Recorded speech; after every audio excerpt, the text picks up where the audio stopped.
Hi, I'm Megan Mullally-Gore. Welcome to Sullivan 180 Presents Take 5. Our guest today is Dr. Nancy Hackett. Welcome, Nancy. Thank you so much for joining us today. Thank you. This is fun. Yes.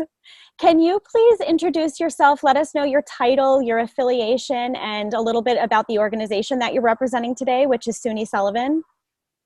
Well, I'm Dr. Nancy Hackett. I have my doctorate in educational leadership, and I am pleased to be on the board of trustees for SUNY Sullivan.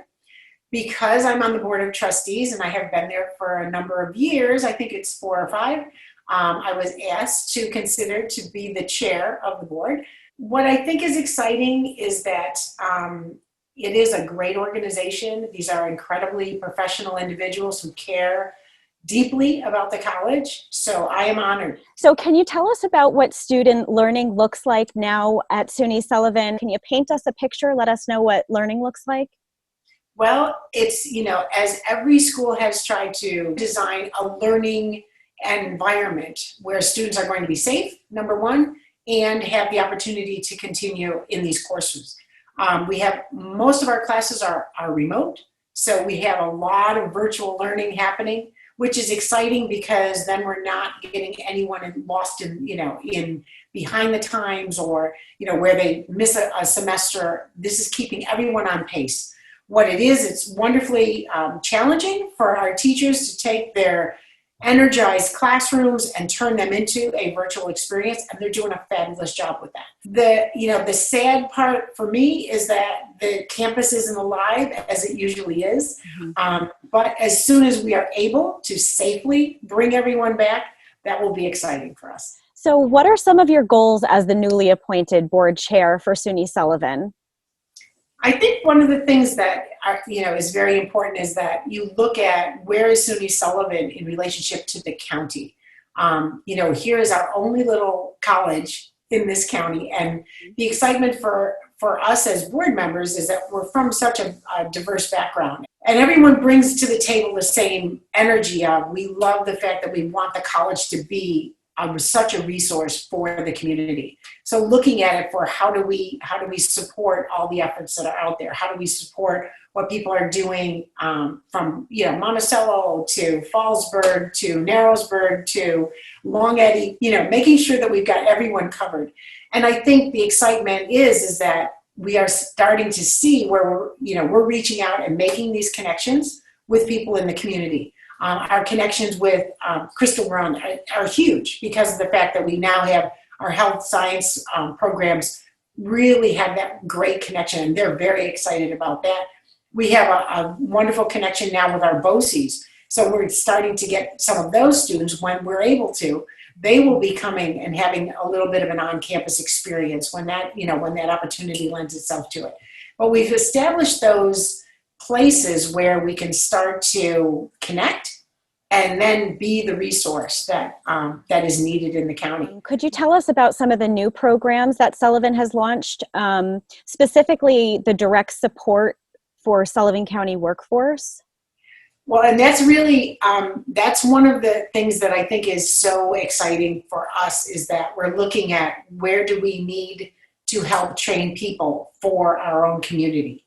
And I think it also gives opportunities for students coming out of high schools to say, oh, wait, I can get my training, I can stay in Sullivan County, because everyone knows that, when I remember as a superintendent, people would say, they're going to graduate and there's nothing for them to do here.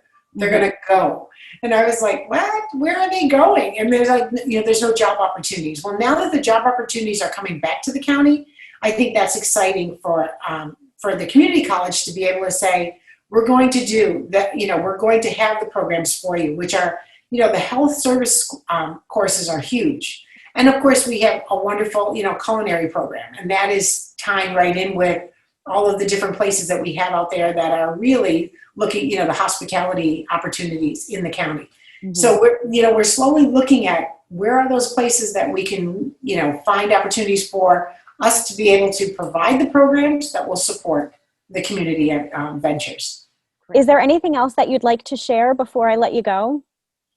People have to take time to kind of understand what a community college is about. And I look at it from the fact that I did I was able to have an opportunity to be employed at a community college back in the day.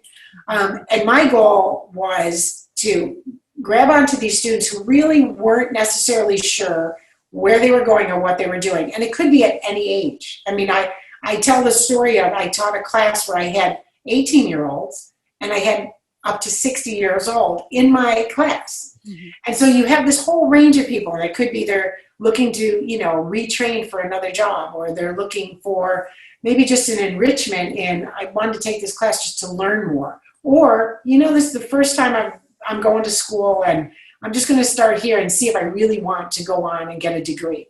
So with all of those people that come to our door, we then say, okay, how can we support them? How can we encourage them? How do we get them to that next step? And the excitement for us is the next step would be finishing a 2-year degree with us and going on, or finishing a certificate and being employed, or just enriching what they already have as their base of education, and then taking the next steps in their own lives. You don't have to be 18 years old and coming out of high school to enjoy one of the courses at the community college. You can, you see something that looks interesting or you could learn from, absolutely, come on over, because it is a great place to learn. And there's a lot of really wonderful instructors and faculty that would be more than willing to teach you. Thank you very much. And congratulations again on your position as board chair. And I really appreciate you taking the time to talk to us today. So thank you, Nancy. Well, thank you for thinking of me.